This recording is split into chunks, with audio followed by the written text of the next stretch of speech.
Opedare, a devout woman of God, wife, mother, and entrepreneur. A God-fearing woman who has devoted her time to ensuring that God's message is used to empower everyone, but most especially women. With a strong belief in the importance of women empowering women and educating each other through our life experiences, she is the founder of Women's Forum, Let's Be Real, a forum for women to work through issues and set and accomplish goals together. Held every second Friday of every month at 6 Elton Road, Lee Green, London. Keep up with Let's Be Real here on PRZ FM every Tuesday, 8 p.m. to 9 p.m. Hello everyone and welcome to another episode of Let's Be Real on PRZ Radio 109.2 FM. My name is Jummy Opedare. I'm your host. I want to say thank you to everyone that tune in every Tuesday. We really appreciate you. Thank you for your comments, your support and your questions. Don't forget that you can send us any comments and any topic you want us to bring on here on Let's Be Real at PRZFM.com. Let's Be Real at PRZFM.com. Tonight is a special night. I've got a special guest in the studio with me. All the questions that you have been asking me about Christianity and politics will be sorted tonight. And if you are not satisfied, please don't forget that you can still send us your questions and we'll bring the answers back on here later on. Thank you so much. And I want to welcome my special guest, Councillor Keith Prince. He is here in the studio with me. You are very much welcome. Thank you for taking time out of your busy schedule to attend this show today. It's very kind of you to invite me. Thank you for asking me along. Okay, now let's get started. I know that many people have been asking, should a Christian be in politics? What is the place of Christianity and politics? No, politicians are liars. No, Christian cannot do clean politics. You know, all those things that we have heard that it has been juggling in our minds, that Christians have been staying away from politics. We want a clarification now from somebody that has been there. So I will first of all ask Keith to please introduce himself so that he can tell us about his journey into politics. Oh, well, good evening, everybody. My name is Keith Prince and I'm on the London Assembly. I'm one of 25 politicians who keep an eye on what the Mayor of London does. My job is to scrutinise what the Mayor does, but it's also to make suggestions to the Mayor on how London could be run better.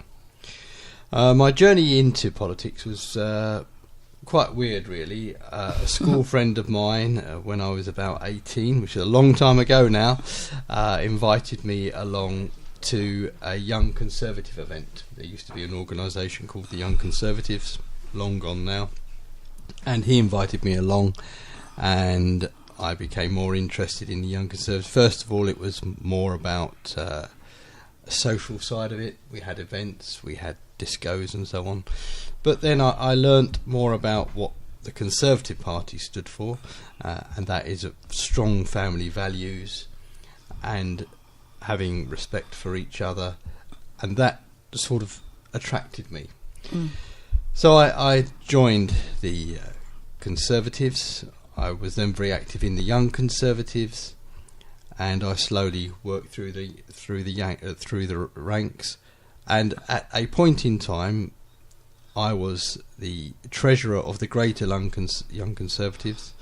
My friend Andrew Rosendale was the chairman of the Greater London Young Conservatives, and my other friend Michael White was the vice chairman of the Young Conservatives.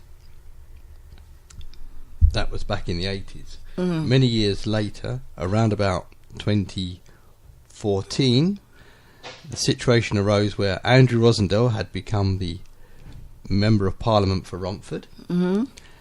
Michael White was the leader of Havering, which is the borough in which Romford is, and I was the leader of Redbridge, which was the neighbouring borough. So from those very early days of being involved in the Young Conservatives, we grew up together and we helped each other, and eventually we both, or all three of us actually, held very important roles within the party and within society, representing our boroughs and our constituencies.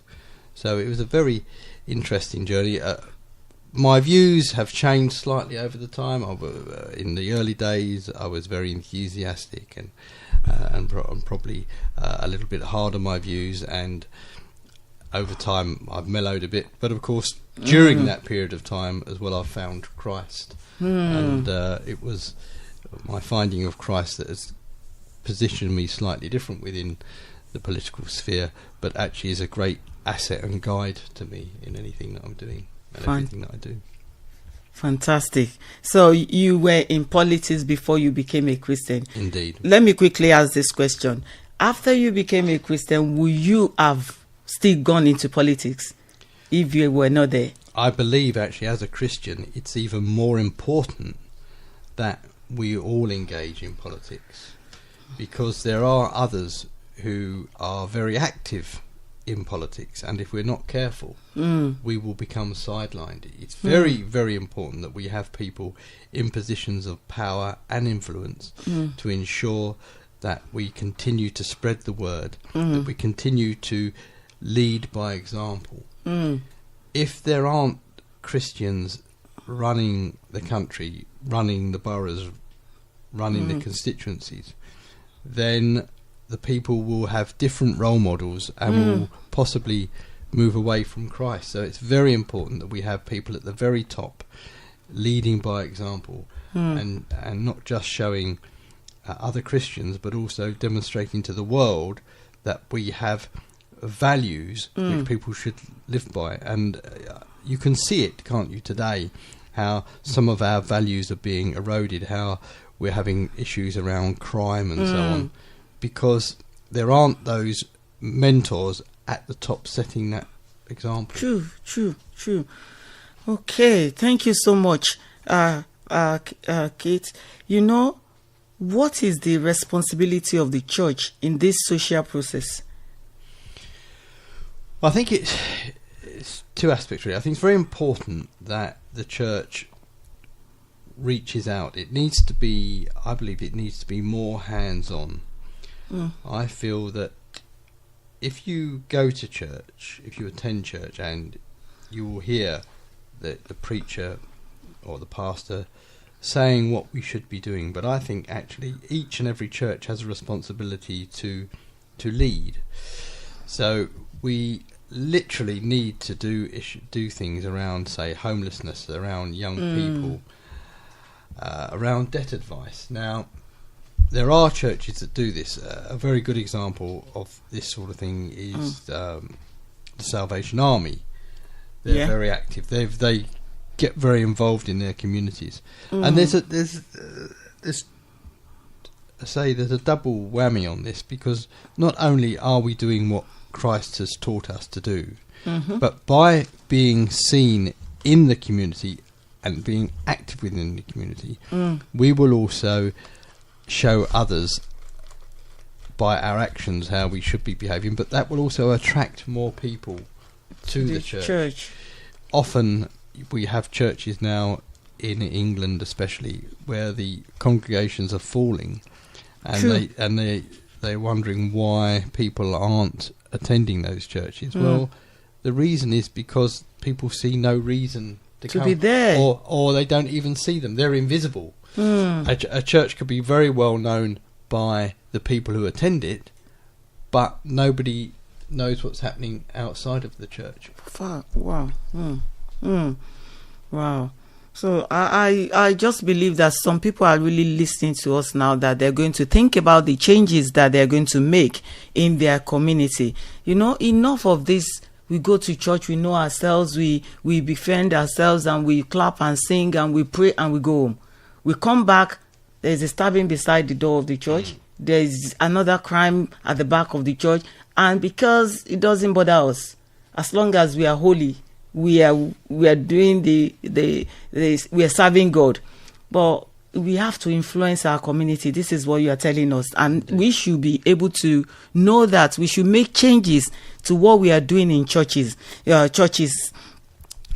we just don't go there for ourselves, me, my family, and I.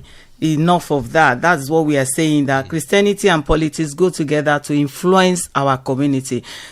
Please, Councillor, what is the responsibility of individual Christian in our political process? Individual, now, not the church, but individuals. Okay, well, first of all, Jesus made it very, very clear that our role, our duty, not just as politicians but as Christians, is to evangelise. And almost going back to what we were talking about, I think it's very important that you just standing in the middle of Deptford High Street with a loudspeaker saying God is going to save us won't actually save anybody.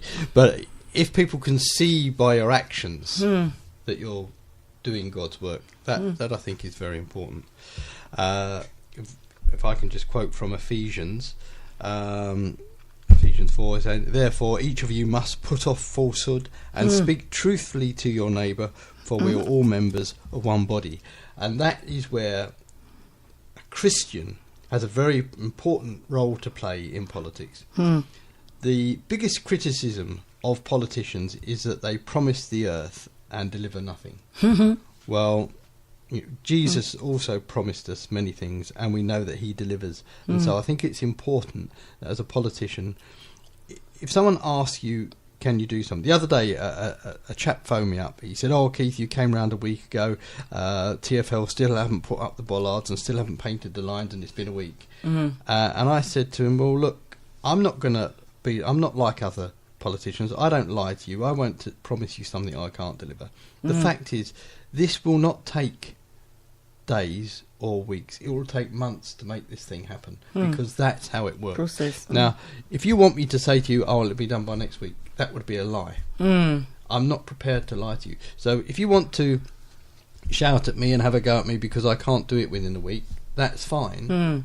But I will tell you the truth. I will tell you the truth, and the truth is it will take months, not weeks. But I will do everything I can to get it done. But I refuse to overpromise, and that's the great weakness of many politicians, is they overpromise. They meet people, they promise them the earth, and I'm sure that they know full well that they cannot deliver that, and then that devalues the worth of politicians as a whole.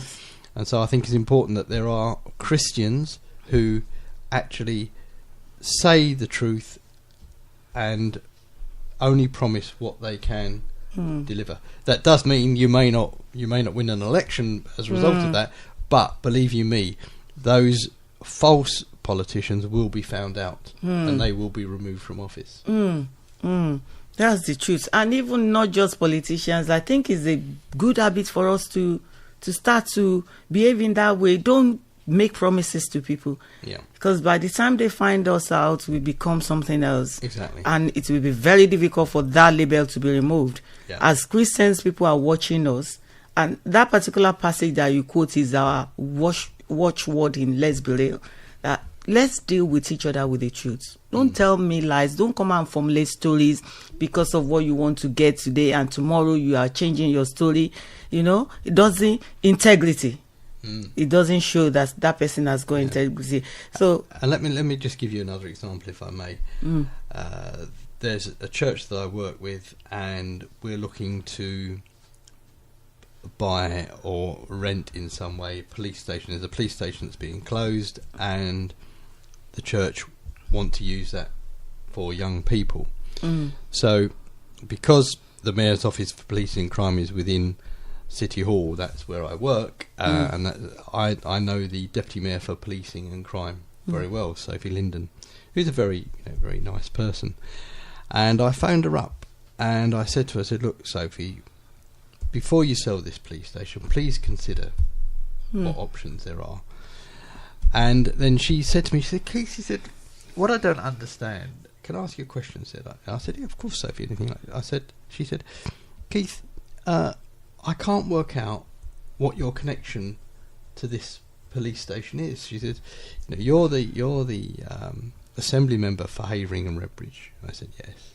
She said, and this is in Lambeth or Southwark, Lambeth. And she said, I don't know. She said, so you're not the assembly member for the area.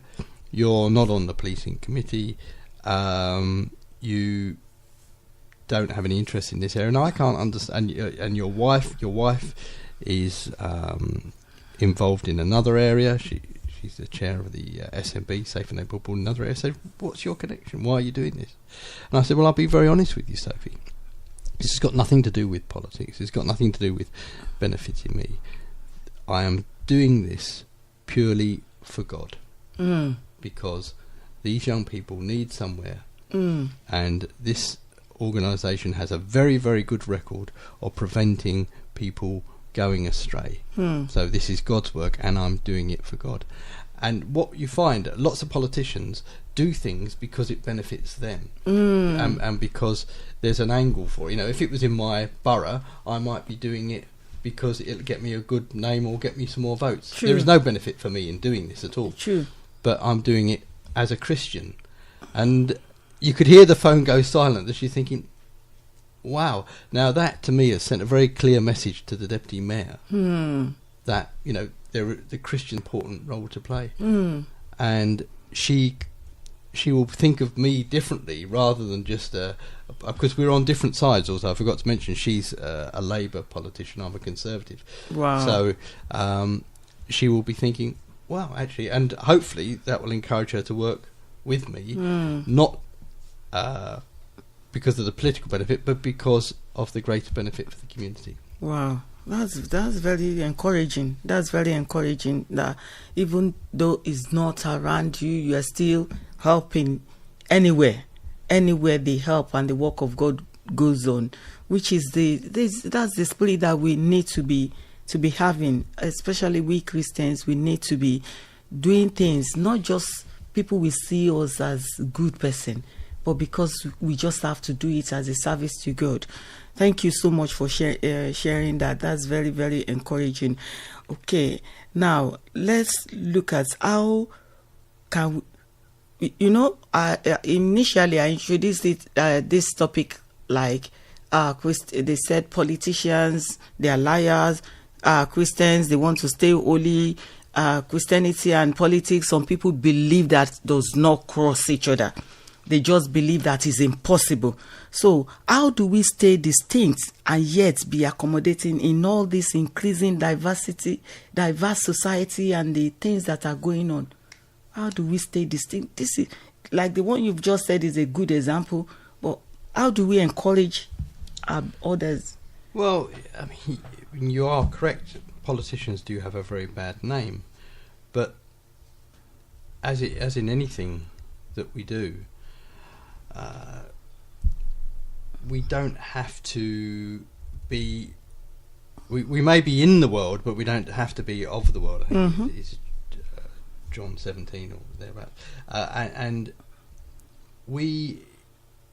It's quite funny because politicians are hated, and in that passage, Jesus goes on to talk about how his disciples are hated by the world, but he puts them in the world, and he goes on to say about it's what they do that will teach others and show others that God is in them. True. And I think that's what we have to do, and that's why it's important. Actually, I mean, I have to say, it's a very dirty game, but you don't have to cheat and lie. Others will do it around you, but that's where you show that you are the Christian and that you're different, and that there is a different kind of politician. There are many politicians who I get on with who are not from my party, but because we have a mutual respect for each other, we get on. There are other politicians within my party whose behaviour I would never condone, and I think sometimes that's also part of being a Christian, is actually saying, well, I'm sorry, this is wrong, I don't believe this to be correct, but also to recognise when others are doing the right thing, even if they're not of your party. Exactly. And that, I think, will show people that we have a different way of doing politics, and I just believe it's so important. And any of your listeners who want to know more, we can perhaps give my details out later. Contact me and I'll help them any way they can. If they're Christians, and I don't care what party they support, that isn't the issue. The issue is that we get more Christians, true Christians, involved in politics. In politics. Because otherwise, believe you me, we will be sidelined and we will pay a very dear price for not being there. Thank you so much. You know what you just said now answered my questions about politics in a particular country which I came from. That when I see things go on during the campaign, I'll be thinking, I know this person to be a true Christian. Why is this person supporting this act of this politician that everybody knows is dubious? I just could not get it. I'll be thinking, do we lose our mind because we are in politics, or we want to support a politician even though you know they are doing the wrong thing?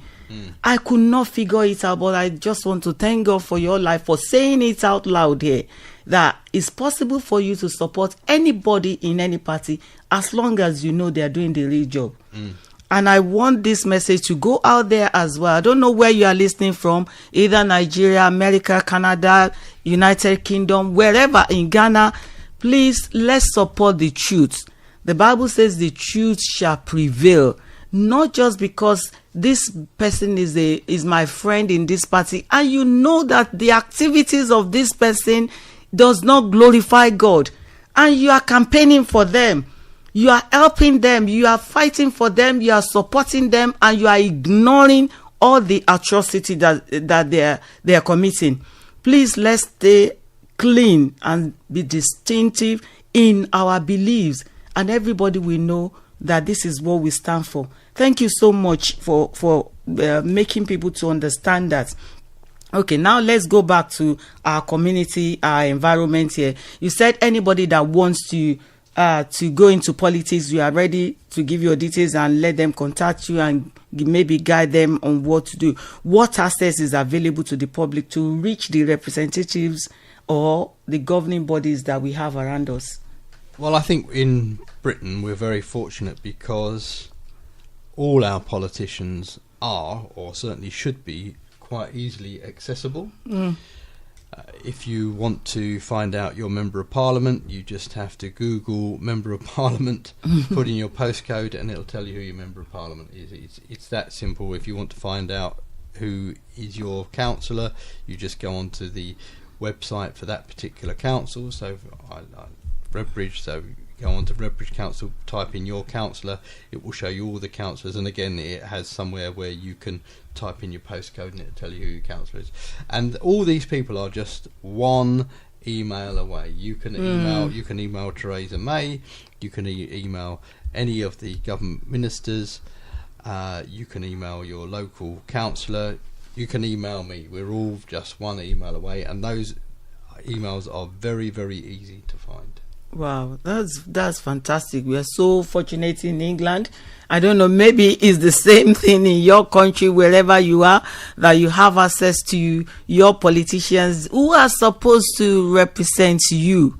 But in some cases, it doesn't work like that. You have to pay this, you have to do that. Even when you get there, it takes years, months before you can have access, as long as it's not them that needs you. You at least find out what happens, what is happening in your political system, how you can access this people, especially where you vote to get your leaders. So you need to be able to access them when things are not clear to you. When you need their support, they will be able to answer you. And we are so blessed to have that. What is a very good idea actually is, if you say there's an election going on where you live, rather than just blindly voting for the party that you've always voted for, why not send an email to each of the candidates asking them about the issues that are important to you? How they answer that. Wow, that's a good one. Please note that tip. Email all the candidates, ask them the issues that are related to you, and see their response. Fantastic. So not that my party is Labour, my party is Conservative, my party is Christian Alliance, or so that when you vote them in, you will know that this is the reason why I voted this particular person in. Thank you so much for sharing that. Okay. Now, is there any project that you are doing that you would like us even to be aware of? Well, there is one in my constituency, which is Redbridge. Part of my constituency is Redbridge. It's a project that we're doing for the homelessness and Malachi. It's being run by the Salvation Army, which is a fantastic organisation. Bit of a history to it.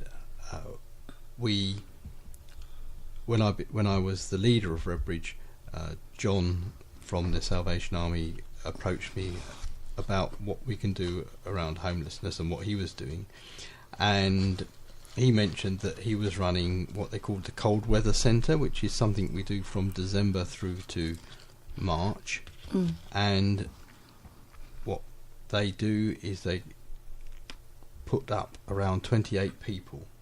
They give them a bed, they give them breakfast, they give them bed, they give them evening meal, and they look after them. So I said to him, well, I better come down and have a look and see what you're doing. But I thought, I don't want to be the typical politician who comes down, gets a photograph, and then goes away and just gets a mention in the press. I thought, no, I said, what I'll do, John, is I'll come down and I'll volunteer for 2 nights. And my wife also volunteering. So we went down the first night and we went through the process. It's from about 8 o'clock till 10 o'clock. There's another shift. We did the earlier shift. The second night I was due to go with Tayo, my wife. I wasn't able to make it. There was something happened in the town hall. I had to go to that meeting, so I felt quite guilty about that. So I phoned up John and said, John, I'm really sorry that I didn't make that. I'll do another night to make up for it. And I said, I'll tell you what I'll do. I'll do a night where you have very few volunteers. So I said, you tell me a night where you've got a few volunteers, and then I will volunteer for you. And he said, well, that's Christmas Eve, Christmas Day and New Year's Eve. And I went, oh, okay. So I phoned up my wife Tayo and said, look, Tayo, I've made this commitment. Which night will you do with me?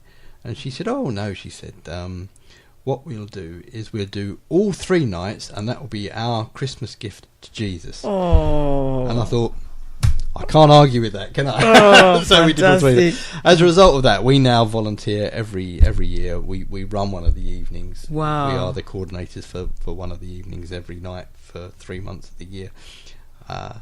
But out of that, first of all, it's very empowering, very encouraging. You see these people off the street, you bring them in, you give them a hot food, a hot drink, you make them comfortable, you think, yeah, I'm doing something really good. But then after 2 or 3 years, and we've been doing it for about 4 or 5 years Wow. now, you start thinking, oh, but we're seeing the same faces. You do get some success stories, but you see the same faces, and you think, what can we do more? So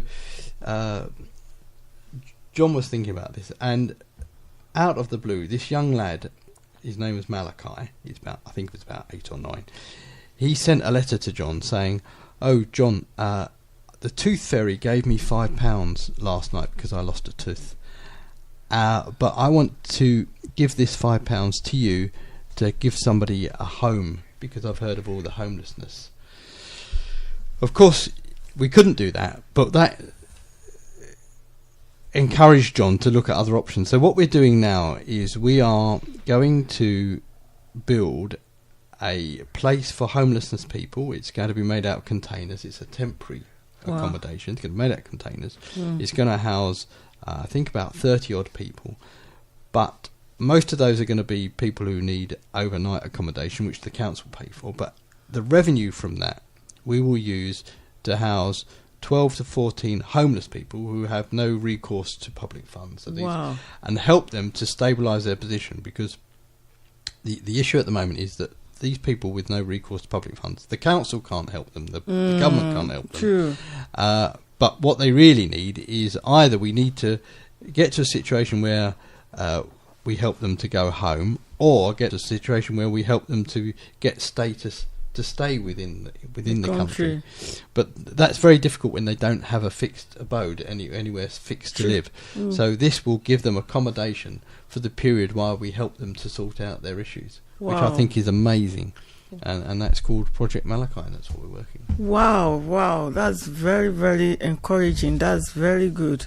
And that happens in Redbridge. That's happening in Redbridge, yeah. I'm sure we need it somewhere else as well. Well, the nice thing is, because of the model that we're designing, if we can make it work, if all the numbers work and it all goes through, it's something that can be quite easily duplicated, not just around London, but in fact around the world. The world. So potentially we have something here that will change the face of homelessness, certainly in Britain. Fantastic.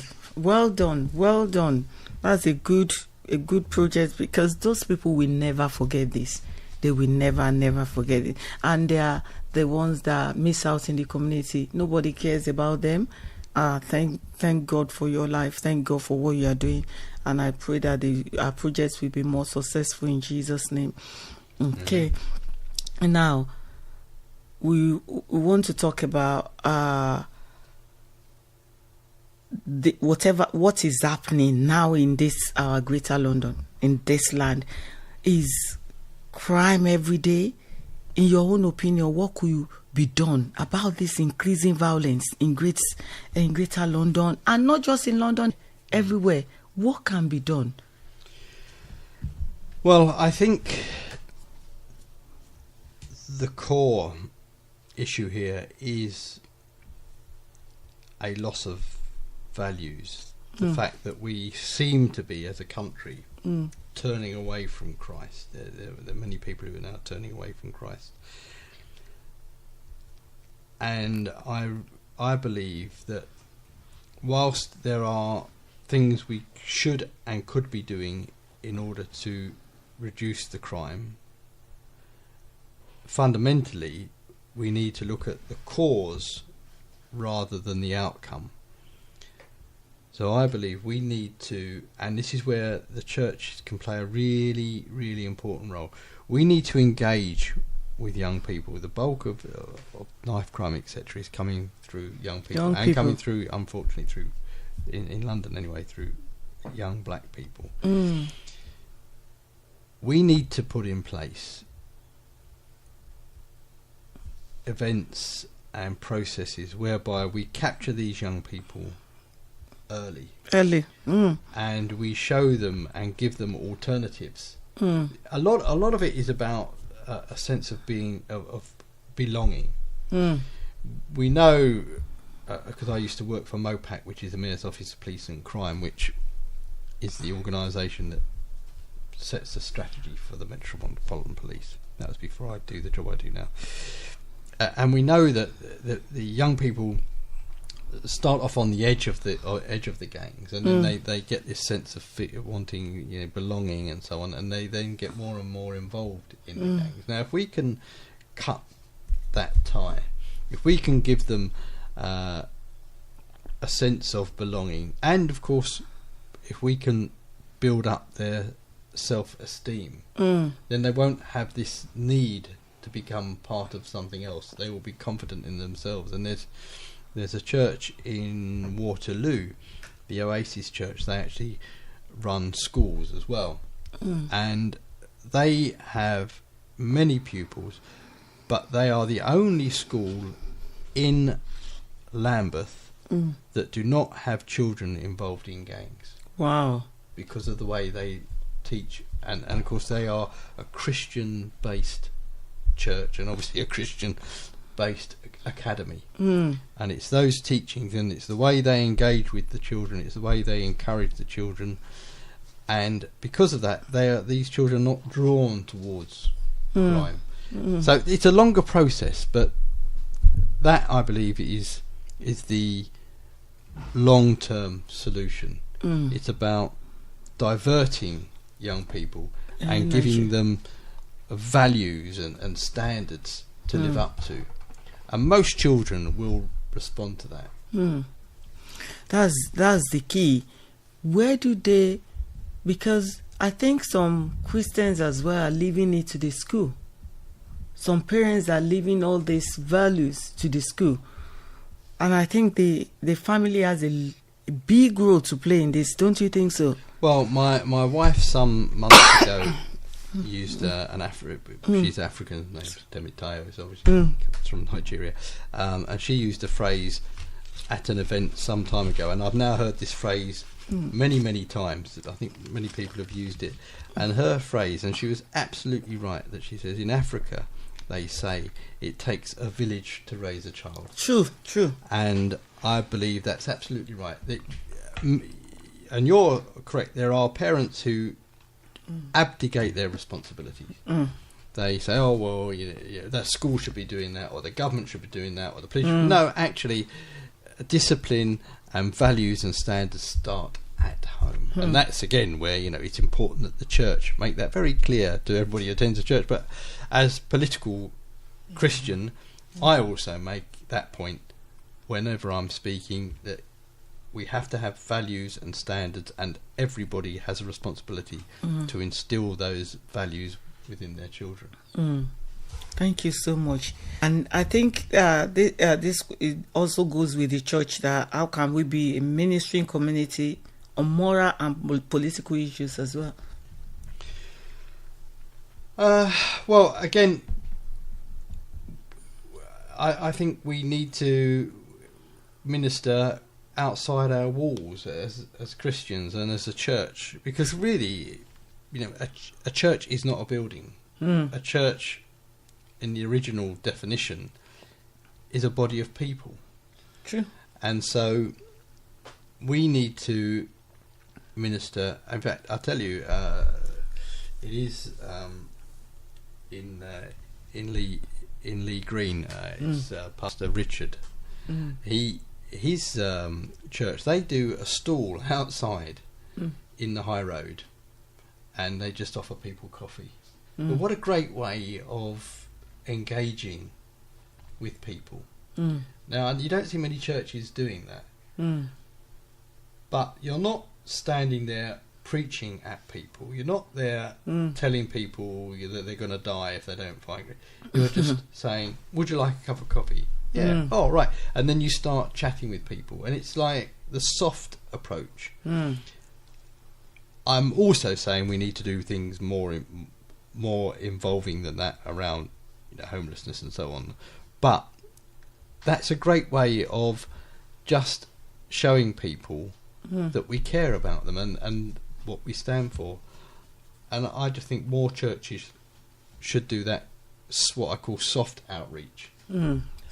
Which is, it goes a long way to touch the heart of the people in the community. Absolutely. And also about the political issue, should we be teaching people in the church as well, that encouraging them rather to join politics? Well, absolutely. I go to churches. I do a lot of schools as well, and I always tell people they should get involved in politics. I never say come along and join the Conservative Party. I mean, clearly I'd love it if they did. But it's more important that good people get involved in politics. That's the first thing. First and foremost, that good people get involved in politics, because then we can raise the value and the standards of politics, and we can have a better society. And for me, more important than anything is that we have a better society, and that we have a Christian society, obviously. Oh, this is Let's Be Real on PLZ Radio 109.2 FM. I've been talking to Keith Prince, who has been explaining to us about the political system in this country and Christianity as well, and where we should be, what ground we should be taking. That is not something that we should be far away from, because the politics needs us, needs Christians, needs people that will stand on the truth, needs people that will stand and do the work of the ministry for the community, for the people that God has created. In that way, we are also ministering to them. We are telling them about God. It's not just when we start to preach that people understand what Christianity is all about. So please, as many that have got this misconception that Christianity and politics doesn't meet, let's delete it from today, because politics needs us. Wherever we can function, if you have to stand alone on the truth, please stand alone. Wherever you are, the Bible says we are light, and light will shine in the midst of darkness, whether it likes it or not. So wherever we are, we can influence our environment. Please, let's take to this advice that has been given today. If you have missed any of these things that we have been talking about, you can go on SoundCloud and download it. type in Keith Prince or Jummy Opedare, it will come up, and then you listen to it over and over again. If you have any question, please don't forget that you can still email it to us on lesbury@plzfm.com, lesbury@plzfm.com. And lastly, let me ask this question. What else do you want to advise our people? Because some people will still be juggling with their mind. What advice will you give our people about Christianity and politics? Well, I think you've said it very, very articulately, and that is get involved. There are many levels of politics. You start with a local council, you then have a regional council, and then of course you have members of parliament. At the moment there are a few MEPs, but that's going to be stopping. But it doesn't matter at what level. I mean, you don't even have to become a politician yourself. You can help a politician. If you see that in your area there's a politician who is a good, honest politician, then support them, help them. But there are many ways in which you can be involved in politics. But please do get involved, because if we allow others to do it, then we will be the losers. True. Thank you so much. We are so grateful, and I want to say thank you to your dear wife for taking this time out as well, even for you to be on this show, because your evening should be very important. I know you are very busy. I know she's always in one meeting or the other as well. So much, and we really appreciate all this contribution. And if our people send in their questions, I'll forward them to you so that we can give them a response. And thank you for you that have tuned in. You have taken your time to listen to us. If you are not clear about anything, please email it to us, and we'll bring back the response to you. This is Lesbury on PRZ Radio 109.2 FM. Thank you again for tuning in. God bless you and stay safe. Meet Pastor Jummy Opedare, a devout woman of God, wife, mother, and entrepreneur. A God-fearing woman who has devoted her time to ensuring that God's message is used to empower everyone, but most especially women. With a strong belief in the importance of women empowering women and educating each other through our life experiences, she is the founder of Women's Forum, Let's Be Real, a forum for women to work through issues and set and accomplish goals together. Held every second Friday of every month at 6 Elton Road, Lee Green, London. Keep up with Let's Be Real here on PRZ FM every Tuesday, 8 p.m. to 9 p.m.